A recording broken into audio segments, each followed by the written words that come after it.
And Kent Brazil. Captain Hilly. Dustin Martinez. This is Tactical Talk 4. We all went to Calming the Chaos by Chief Anthony Castros. It was a pretty good class, and if you attend off-duty training, you should try to bring it back to the department. So that's what we're doing today. All right, here's some information about Chief Castros. He's a 32-year veteran of Sacramento Metro. There's a Sacramento and a Sacramento Metro. He's got a training company, Mastering the Fire Service Assessment Center class. His website will be at the end of the slides. Feel free to look it up. I like the class enough that I went to his class at FDIC. He's a pretty entertaining speaker. Yeah, and he does really good work with assessment center prep for those that are looking to get into it. And I think we'll watch the video later, but I think everybody's pretty familiar with him just from the apartment fire, where you see him, as an incident commander, and it's kind of like, wow, that was very smooth. How did that work? And that's kind of where he got put on the circuit from. And when you listen to the rundown from that apartment fire, if you look at this bullet point, obviously California has lots of wildfire. The National Incident Management System and the Incident Command System is very big there. It sounds very similar to Blue Card with some differences. All right, here's a NIOSH Type 5 line of duty death factors. Lack of a risk assessment, lack of incident command, lack of accountability, communications not being good, or failure to follow SOPs. Some things that we do at Cobb that I think help kind of combat those. We have a standardized incident command system. It helps consistent communications. I mean, Blue Card is a communication model. We're using Blue Card. Most crews and individuals train a lot. We have drills twice a year, and most battalions have quite a bit of other training. Yeah, so I think when you look at those NIOSH top fives, one thing to think about, or you take those a little bit with a grain of salt when you evaluate them, because, for instance, those can be volunteer departments, they can be career departments, right? We learn from all of those reports, but we commonly see these same things over and over. And for a volunteer department, when somebody just shows up and they plug in wherever they may be needed, it's a little bit different. As a career department and someone like us that's established and has a large organization, we really shouldn't have any accountability issues at this point, right? That should be known that you're going to assign under an officer, going to link up with the incident commander. Being that our captains and above are Blue Card certified, and we've adopted a lot of the philosophy of what Blue Card has into our actual incident management system, and we combine that with some other stuff, I think it's important that we are trying to mitigate that task. So those NIOSH reports, they have a lot of credence in them, but we try and avoid the main five, but they're not the end all be all. There's other factors that we should look at. All right, this next slide, I thought it was a pretty important takeaway from class. It was task level, tactical level, strategic level. Task level is like if I say, hey, pull a hose line, cut a hole. Tactical level is like, hey, ventilation, fire attack, what an assignment is. And the strategic is the big picture. Understand with limited staffing, if you have 3 on an engine, you're going to get sucked into that task level, but as an officer, you also have to look at the tactical and strategic level. This was definitely the biggest takeaway for me. And ever since we've had, even before Blue Card, we had the IMS manual. We talked about the tasks, tactical and strategic, and it's something that has always been relevant to me throughout my fire career. But really, there hasn't been a lot of emphasis placed on the tactical level.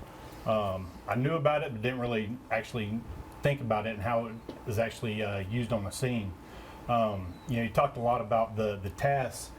If your head's down and you're working, you're only focused on this immediate area. That tactical level helps bridge that gap. It probably wasn't a couple of shifts after we went to this class, we had a house fire, and we had 2 different fire attack crews, search crew, blah blah blah blah. Well, they had made an initial hit on the garage and then went in.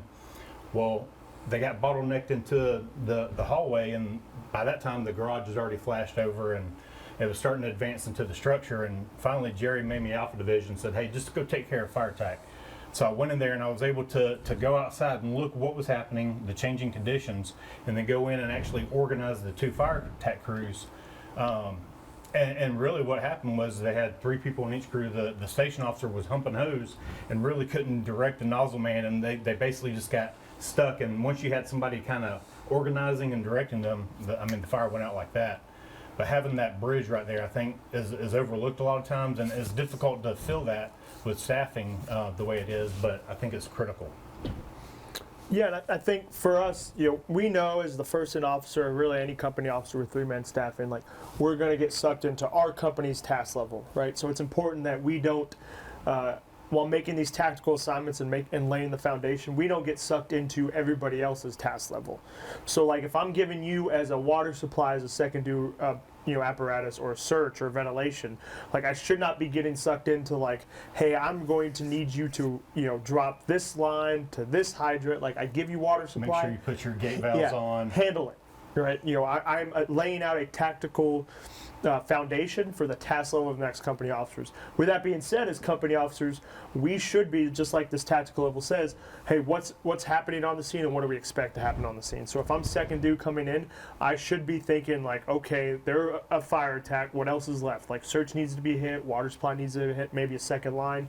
I'm preparing my people, for what tasks they're going to have to accomplish when we get there, and try and shrink down on that delay. That way, if we pull up second due, we're not shocked based on the probability of what the next 3 assignments are. It's going to be water supply, it's going to be search, or it's going to be a second line. And there's not much deviation unless a major incident's happening. So prepare your people with the task, but stay focused on the tactical as a company officer.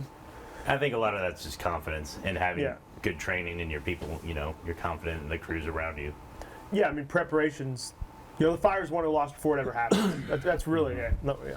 Knowing's half the battle. Knowing's half the battle. Very good, Captain Planet. Or Lieutenant Planet. So here's a video that was in the class, kind of emphasizing this captain was first in. There's a known rescue. He gets sucked into task level things. You'll see it was a longer video, but it is what it is. Yeah. All right. All right, so you get known information from the bystander. My baby's in there. Let's go. Go VES upstairs. Hey, let's get some water going here. Water, Franco. Head down, task level.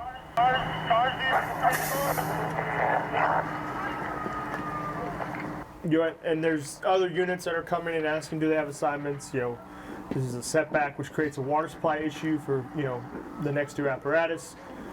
He doesn't know. You can't think about what else. All he's thinking about right now is getting that hose undone. Whereas the station officer, you got a confirmed victim. You need to have your head up, looking, thinking about next assignments, what needs to be happening to get that tactical objective taken care of, not undoing hose. Yeah, I don't have an issue with him at the task level, particularly when you have multiple victims entrapped and you're the first on scene. Like, you're going to have to do some work. It's more of like, okay, has he laid the tactical foundation for the next incoming units? We obviously know the strategies to go in, in an offensive mode, rescue and extinguish this fire. He's really kind of picked the in-between task. He's not in helping with a fire attack. He's not in helping find the victims. He's really stretching line, which, that's a whole other discussion of how was it that bad. But, for something like this with multiple victims, should we be laying a rapid foundation for the next 2-3 units coming in, or even just the next one, and then be going to work? I believe so. I believe, he is stuck in this no man's land of between task, between tactical, inside and outside. It's really kind of the worst position for him at this I wasn't point. knocking it at all because he's first in, and you know you're going to be task level. Oh, for sure. Oh, yeah. But more like every time he's doing things, the conditions are changing, and he's Yes. not relaying or seeing. And that's where even with the blue card system, right, we know that technically you're supposed to keep command as the first-in officer. For the first 3 assignments, and whether it's the battalion chief or the new IMS manual states, if you're the 4th through apparatus arriving and you still don't have a battalion level officer there, you are to take command. It's important to know those things, because if you hear this first one and he's like, hey, I have multiple victims, we're VES and we're trying to stretch a line, I got a lot going on, second due, third due, like, there is nothing wrong with taking command to alleviate some of the stress, that you can focus on making those tactical assignments, and he can focus on going back to task, because it's difficult on a single engine company to just handle that. It's way more difficult when you have multiple assignments and victims and fire and all these things going. Like, if you are uncomfortable in this situation of holding command until the 4th unit or battalion gets there, there's nothing wrong with passing it. All right, so here's Fireground incident priorities. Probably not new to anybody. It's recevos. And this is a little different than what we have in our new IMS manual. So if you kind of dive in, you have your incident priorities, which are 4. Protect, remove endangered occupants, treat the injured, provide for life safety, stabilize the incident, conserve property, and provide for safety, accountability, and welfare of personnel throughout the duration of the incident. In our old IMS manual, we would consider these strategic goals, and the new IMS manual kind of eliminates them. We really have that offensive or defensive strategy, and then we make tasks and task level assignments. But this was covered in class. All right. Here's a rescue that went well. This is really probably how Chief Castro's got well known all over the internet, but he has a strong command presence and remains calm. Some background on it: the whole alarm was dispatched to a commercial alarm, and they got a known victim. They're right by it, so he diverts everybody to the known victim. Agent 101 part of that. Giant 7 part of that. Go ahead. This report also we have oxygen tank in an apartment below 47 possible building number 45. Possible hazard for unit 20. Copy. Let's go ahead and divert everybody from the Goodwill fire to the apartment fire. I think it was like a sign, right? It was like the sign on the facade of Goodwill was like Yeah, it smoking, was nothing. and they had Multiple calls on this one. yeah. 7 for roll call. Del Camino. We're going to suspend roll call. We've got a working fire with the victim trapped. So he suspends roll call. He's already on scene, and they've already done it for the other alarm. So It's a 2-story garden-style apartment complex. Command post is located across the street on the A side. It's going to be offensive strategy, repeating potential victim trapped in apartment 4-5. So some stuff you hear like him say the command post on the alpha side. It's pretty similar to our accountability concept that we have with our new IMS manual.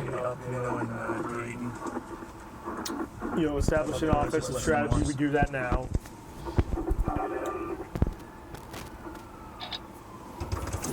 one thing I really like on this video, these guys hustle a lot. Yeah. I mean, they're Have you heard the term "don't run on the fire ground"? Like, we kind of, hey, we don't run on the fire ground, move the purpose.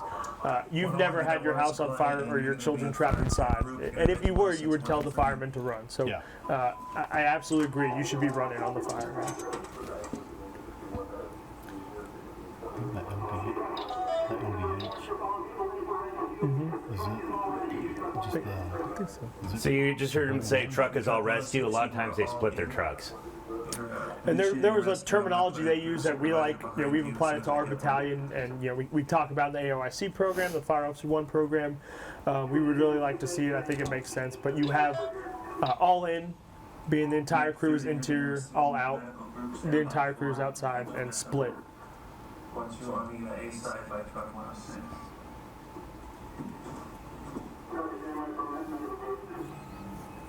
So he just made a group. If you didn't hear, he made a medical group.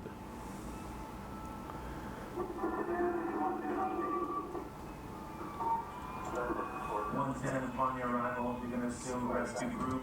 You've got truck 106 working for you. You've got a confirmed rescue. You've got truck 106 working for you. Your rescue. And make sure we talk about after this, like, in our blue card certification as well as our IMS manual that copies some of it. We remove groups even though we use them on some extrications and stuff. So how do we adapt to that? Truck 106 command.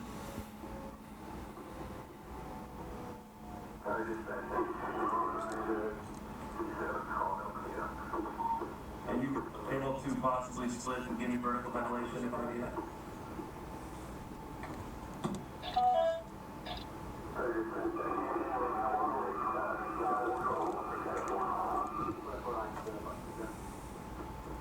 Copy that. On your route, you'll be better through. We'll make your roof division shine. Objectives vertical vent all out.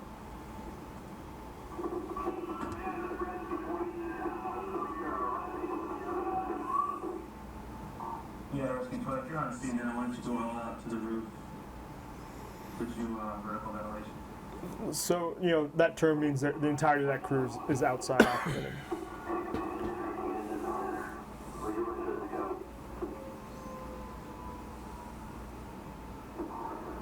Engine 19, report to fire tech group. That's going to be engine 101. Find out what he needs in the way of additional lines.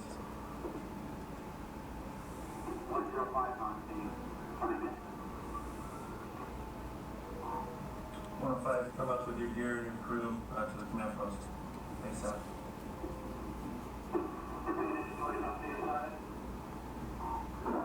Same assignment as 105, come to the command post ASAP. Fully equipped, ready to go with tools and investigate.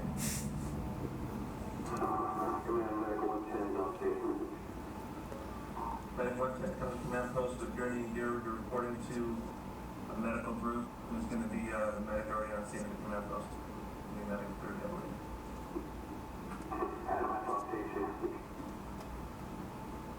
Copy that. Then you've got rescue flight working for you. They're going to the roof now. Why don't you assist them with vertical vent?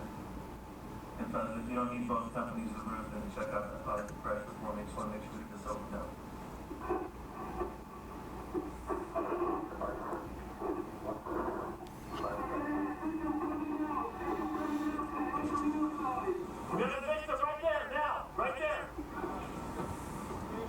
We got the victim on the command post side.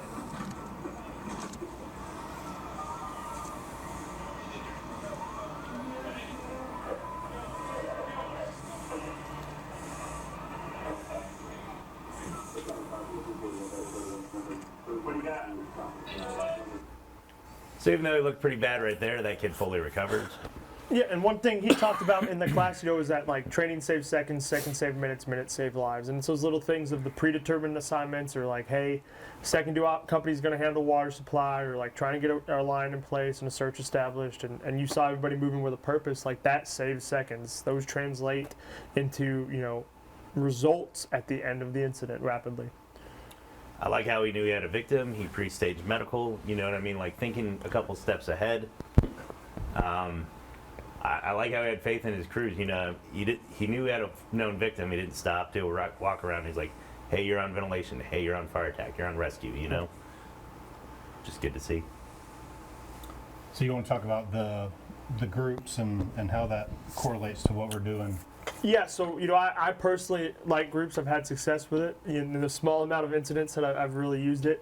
But for us, that same incident, when you look at our IMS manual and the way it kind of lays out, we probably would call that first breezeway, they called it, right? That would be the Alpha breezeway, and most of our crews are going to operate that. An Alpha and a Charlie really doesn't work too well in apartment fire, because in all reality, you'll have most units coming through that front, and you might have one unit on the back, and basically that Alpha side is just getting super overwhelmed, right? So, it might not be an Alpha in the sense of the whole Alpha side of the building. You might have like the Alpha breezeway, and then you might have like the Bravo 1 breezeway, and that controls all those units attached to it.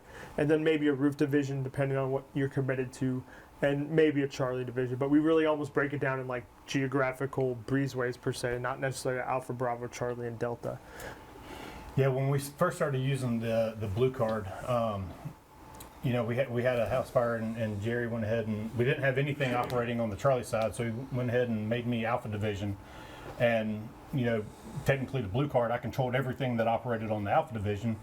Well, about 15-20 minutes into the incident, I was like, hey, technically I got everything right now. Jerry made me Alpha division, and I had fire attack, search, and basically he had me and water supply, and I was like, there's really no need for that.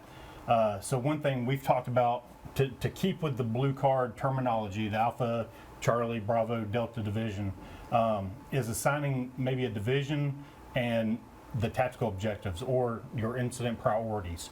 So it might give me Alpha division with tactical objective of fire attack. You'll have engine 14 and engine 16 working for you. Okay.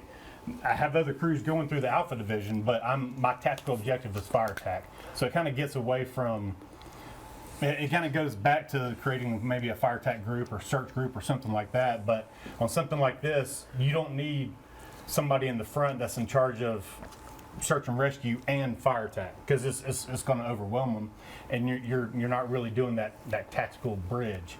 So that's one way that we've worked around it. Still trying to use blue card terminology in the 3rd Battalion. Yeah, and I think it's important that if you're that division soup, or wherever you may be. Like, it's not always going to be somebody on the car. It could be a company officer, probably going to be a company officer in one of the locations on that incident. Like, you need to be geared up, packed up. Like, you're in and out. You're seeing things that the incident commander can't see from the outside. You're communicating with your crews. Right? How many times do we hear on the radio? Multiple times we're trying to get a hold of somebody. You have the ability to dive in, dive out, face to face with your guys, explain to them what you're seeing from the outside, explain to the incident commander what you're seeing from the inside. Like, that's a vital location. And just us setting up shop on the front, being a roof or a yard shepherd, isn't something that's going to necessarily help us. We need to be able in and out on that capacity. Yeah, and I noticed it's definitely helped out with radio communications. Initially it was, hey, I have fire control, engine 14 reporting to command, and then, after several times of like, hey, you're reporting to Alpha Division, I'll make a face-to-face.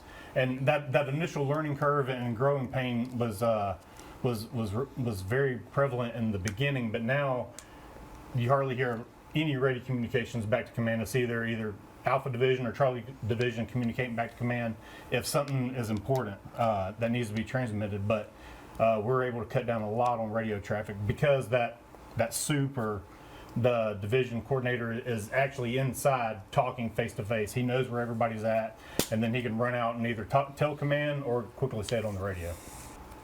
Okay, this next video is their after action review the next day. It looks like they've already got it boarded up, but again, we learned from incidents, so they're inside. Before we start though, there was a picture. The homeowner is here pointing to this window saying, hey, my kid's right here. And that kind of information is super important to, God, I hate this thing, to gather. Yeah, and I think we're gonna play the video. Does he talk much in this video? Or He does. He talks. All right, so always kind of. talking. Oh yeah, before I don't want to interrupt. Somebody that's giving us some play-by-play, but like, and this is where we, as a company officer or captain, I guess I'm diving in the task level, but like as a truck officer, like, this is an unconventional ladder throw. Like, look at that, versus your high shoulder versus low shoulders. Can I even swing that to get into that little patio area, or do I need to go past it to come back around? There's a lot of stuff going on here. Drennan Avenue, they had a complicated ladder throw. There's things that I know we're focused on, the incident and the window and the ICS portion, but there's so much here that we should be evaluating of like, how do we encounter or what do we do when we encounter a ladder throw that's difficult? These are these are apartments that we have some places in the county. We have apartments that are like this, or give difficulties in other situations. It's more than just the ICS when we're evaluating this video. The sliding doors had already failed. These windows had not. They coordinated with fire attack to start hitting the fire, but not entrain air and push it out. So, anyways, we'll play the video.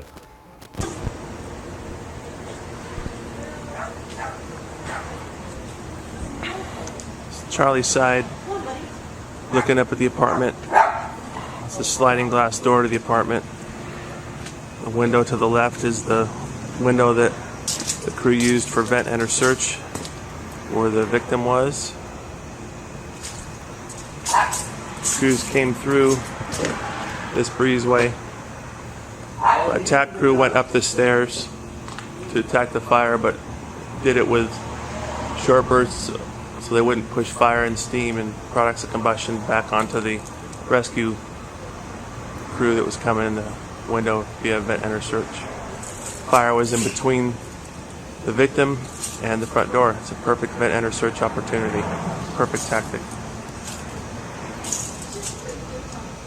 I think that's important, to talk about as well. Like, your position, your line in place, like you're gonna have outcomes on the other side that you need to be conscious of. Like, we want to do steep angles. I have no problem if you just continuously float, and I think even with the gas contraction, some of the stuff we're seeing now, we're going to be fine, but we don't necessarily want to be fog nozzling and trying to create air entrainment and start pushing that to the backside. I believe in this one, the child was actually under a blanket, which helped protect his airway a little bit more and made it better for him.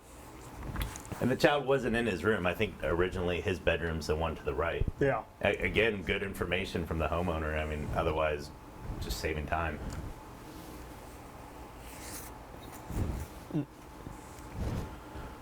All right, well, this was a big, in the class, a big discussion. He was very big on victim profiling. Low is a homeowner, but bystander says, hey, there's nobody there. Moderate, maybe there's no cars in the driveway. High, time of day, maybe vehicles or daycare at 3 p.m. Confirmed, that's, hey, there's somebody in there. There's a lot of discussion in the class on victim profiling. Some of it by people here. Yeah, there's a lot of controversy in this, and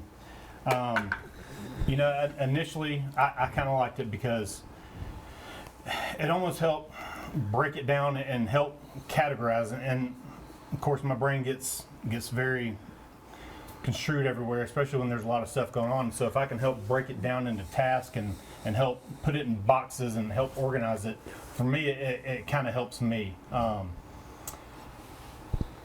I know I actually used it on a situation. We had a car wash fire.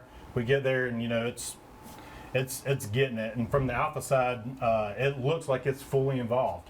The battalion chief said, hey, we're going defensive on this.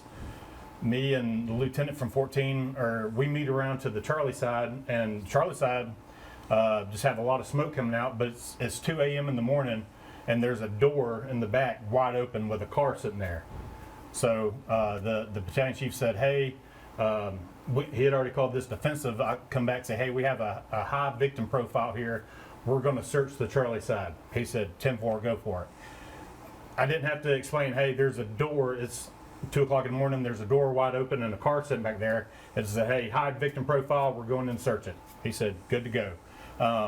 Now, whether that was good terminology that was used here or just good trust between me and the battalion chief, it is what it is. It just helped me easily say, there's a high probability someone's in here. Now, we get to the Charlie side, and I don't have all those signs. The door's not wide open, and the car's not there, but there's still searchable real estate. Am I still going to search it? Yes. That kind of gets into Dustin's argument of, well, do you really need that if you're going to search it anyway? It is what it is. I think there's pros and cons. The problem is I think you're going to have different officers with different, I guess,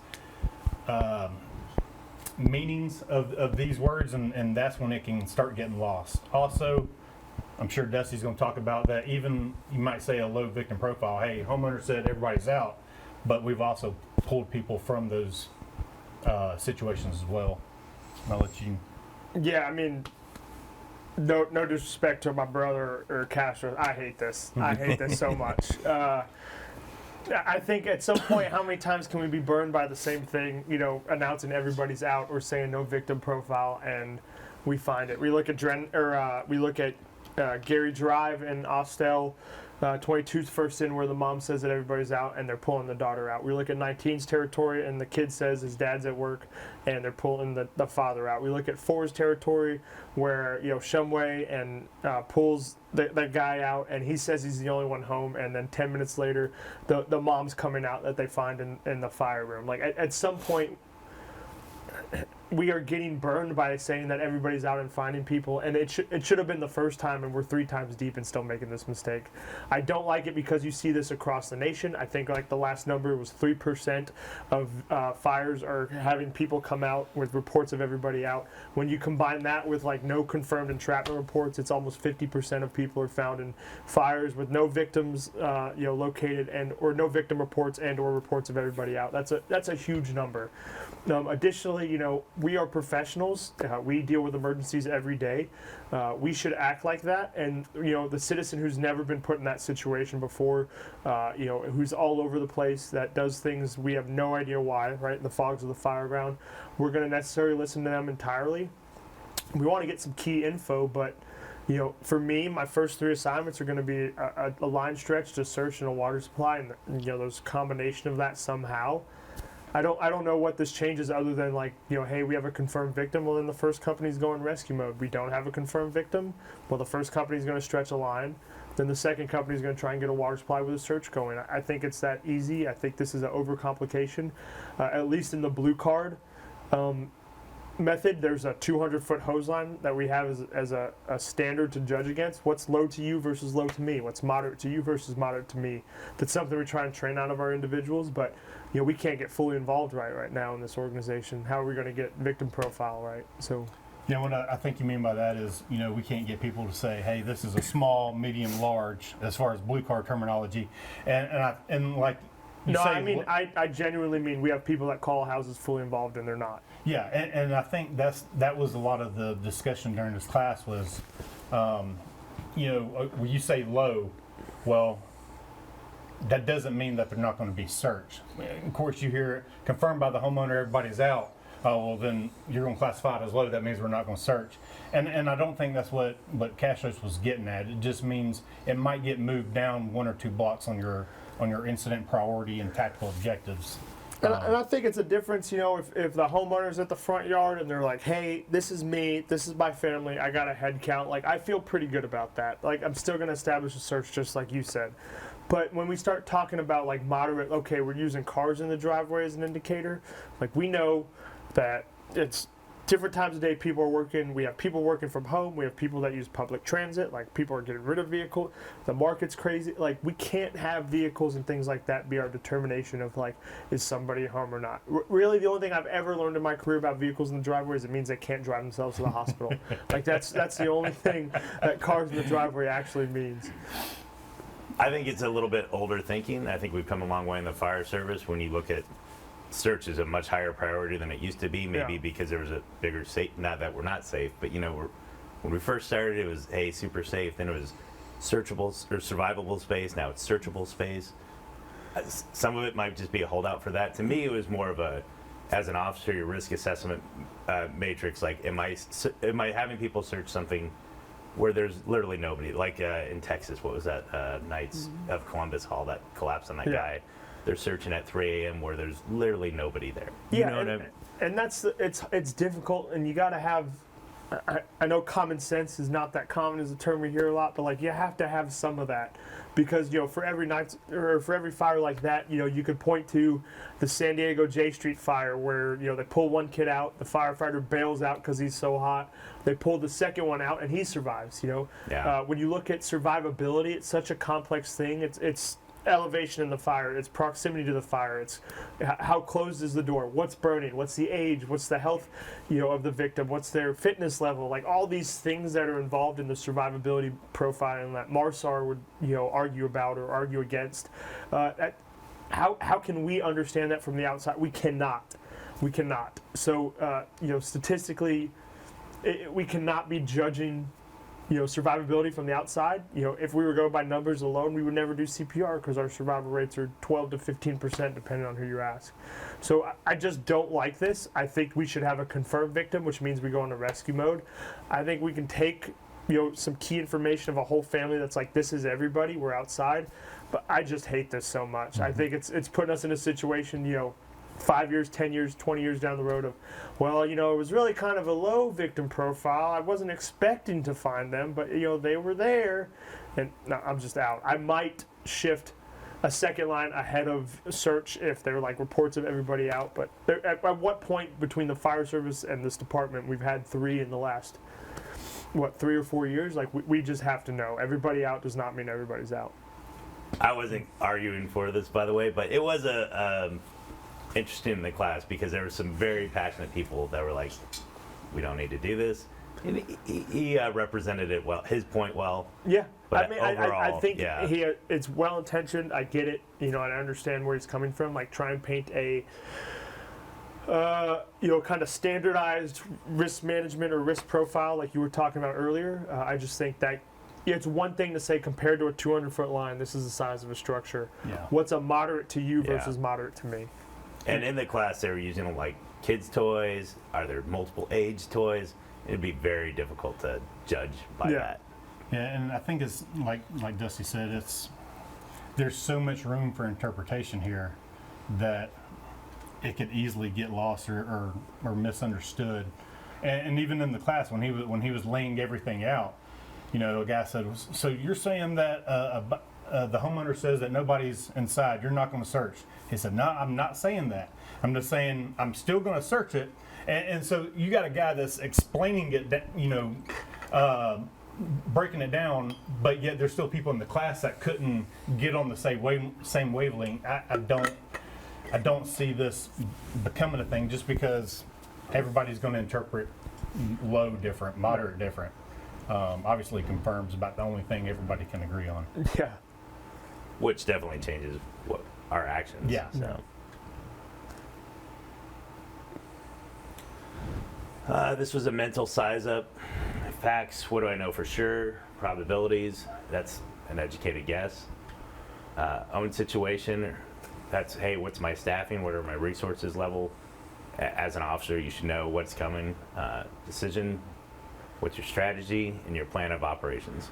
And I think he did a good job with this because at some point he would like show you an on scene or an arrival video or an incident and be like, hey, just give us the the FPOD P is what he called it.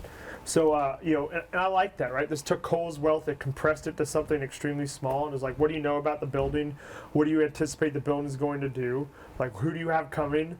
What are we going to do right now? And next assignment or two that you're going to make. And I think it was an easy way that you can just at the station or even on an incident, like drill, like what and work on. I'm a big acronym guy, but yeah, sometimes in the fire service we take 20 word. 20, Algorithms, yeah. not acronyms, right? So anyways, that was pretty good. Some random takeaways. These are just random thoughts he had. Victim profiling, just really searchable space. Practicing VES, window cut downs. Multiples. Sorry. And I think a lot of this, it's kind of cool to see as an organization, you go to this national speaker that's highly respected doing, assessment center and incident command, and now they're working with Firefighter Rescue Survey and Brian Brush and all these people. And he's like, hey, has your department heard of VES? It's like, yes, we're pretty into it. Like, have you guys heard of multiple search points, window cut downs, line placement? It's like, yes, we, and so it's cool to see this national speaker come in and start talking about, what we should be doing to support, whether it's our incident priorities, the typical fire service priorities, the life safety aspect, of the incident stabilization aspect. We're doing a lot of that. It's just, how do we improve upon it? The window cut down or recall window to door conversion, I think that's a great thing we should be looking at. And I do think we already look for that multiple search points aspect from the search capacity in the department. That's a good point. Like, even stuff like line placement for life, we've been doing that for a long time, I would think, Yeah. I think that starts from, even though we're in the Anthony Avio book now, but you look at the John Norman books that kind of we all came up on our promotion material, it talks about, hey, if I can put the fire out and remove the victims while ventilating at the same time, like that's the best. If I can't do that, I want to put the line in place and I want to remove the victims. And if I can't do that, like I want to do what's going to do the most good between those things. So, sometimes we position the line to extinguish the fire and protect life. Sometimes we remove the victim, and sometimes ideally, like even in that apartment fire we started with, like you should be working to do both, right? If I can get a line in place while somebody's starting to search. And that's a great scenario for what do you pull up to, with 3 people on the rig. How do we utilize that driver, or how do we utilize one person to do an exterior attack versus, just kind of that we got to choose one. Sometimes we don't have a choice, and I wish we had the Houston video in here, but sometimes you have to perform both at the same time, and we need to have that drill in our repertoire as well. There's a really good video in class. Well, I mean, it wasn't amazing, but there's kind of a hippie guy. He runs out, says everybody is out, his garage is open, and exposure catches. And it was kind of one of those, like, we should be practicing in the station if you have nothing to do, where, hey, where would your first line go? And, a lot of people are like, hey, I'm going to go through the garage. He's like, why wouldn't you go through the door? Other people would, just defending your point. Why wouldn't you go for the exposure? Why wouldn't you go, are you going to believe this guy and that? So I couldn't find the video. Sorry. Yeah, and I mean, the best time to think about that and talk about that is when you're not on scene. Yeah, oh, for sure. Having to make that decision with everything else going on. And it's easy to sit down in your chair and kick back and, well, I see that, and, kind of armchair quarterback it. Really, that's the best time to do it, because if you get caught unprepared, your stress level is just going to go up. Yeah, I mean, we use the kitchen table to kind of what if, hey, we encounter this, how do we handle it? And we can't obviously think of every scenario, but you look at like that recognition, prime decision making, or that mental slideshow. Okay, well, hey, we talked about a victim with, fire on the Alpha side. Well, now I encountered a victim on the Charlie side with fire. Like, I don't know, I've never done this, but I'm going to go to the nearest thing I had, which was that previous slide. Hey, we knocked that out, and so I think it's important that these things need to be discussed as really a lot of the, our first 3 assignments should be discussed of what do we do here. I know you're an acronym guy. Brian Brush talks about like algorithms, not acronyms. I think that's a valid point too. We don't want to be so protocol driven where it's like we have to operate to B to C. But at least have a plan for the gray so that shrinks a little bit, and then on scene we just make the decision close to what we've talked about. All right, some more stuff. Apparatus placement for life, tank transfers. And for him, he was talking about like your second due assignment, your second due rig coming in. You got a rescue going, you got water or fire attack going. Are you going to bring that rig up and maybe do a tank-to-tank transfer with the 3rd unit focusing on water supply to get people up there to impact it? Are you going to lay it in, coming in? All these discussions. I personally am not a big fan of a forward lay as the first due apparatus. Some people are, but I think the tank transfer, when you start looking at like rescues going on and victim entrapments, like, You need people. yes, Now. you need people now, and I've heard like, hey, you're either going to put the fire out with 500 gallons or 50,000 gallons, and there's nothing really in between that. So you should know or have an idea pretty early what that's going to look like. This bottom part is, pretty much fire attack objective. We're going to locate, confine, and extinguish. If you have a rescue, you're going to search, locate, and remove. Here's a video that's on his website. One of the key skills that you can possess and should possess as an incident commander or officer is the ability to use the Incident Command System, or ICS. Very critical. It will help you organize your incident early, maintain a good manageable span of control, and maintain the alignment we talked about. A lot of people think that ICS should only be used for large-scale incidents. Not true. It should be used for everyday house fires. That will help you maintain your alignment, your accountability, and your manageable span of control. Very, very critical to set up your groups and divisions early and maintain that tactical alignment like we talked about earlier. To effectively use ICS, we've developed the ICS formula. The building, the conditions, and the resources together determine how you're going to use ICS. It's an ICS formula. For example, if you have a large commercial building, you're probably not going to have an interior division or a fire attack group. You're probably going to have division Alpha, Bravo, Charlie, and Delta based on the point of entry. A large 2-story or 3-story or multi-story commercial building is going to have divisions 1, 2, 3, and 4. If you have a known rescue in a home or a duplex or a townhome or a small apartment fourplex, for example, you may choose to use a fire attack group and a rescue group. The point is this: don't utilize ICS or make it up on the fly. You can pre-plan your ICS just like you can pre-plan a building based on those 3 principles and those 3 components: the building, the conditions, and the resources. That will help you determine how to use ICS. If you have that in your mind, then you'll know how to organize your incident rapidly and get ahead of the curve on organizing your resources.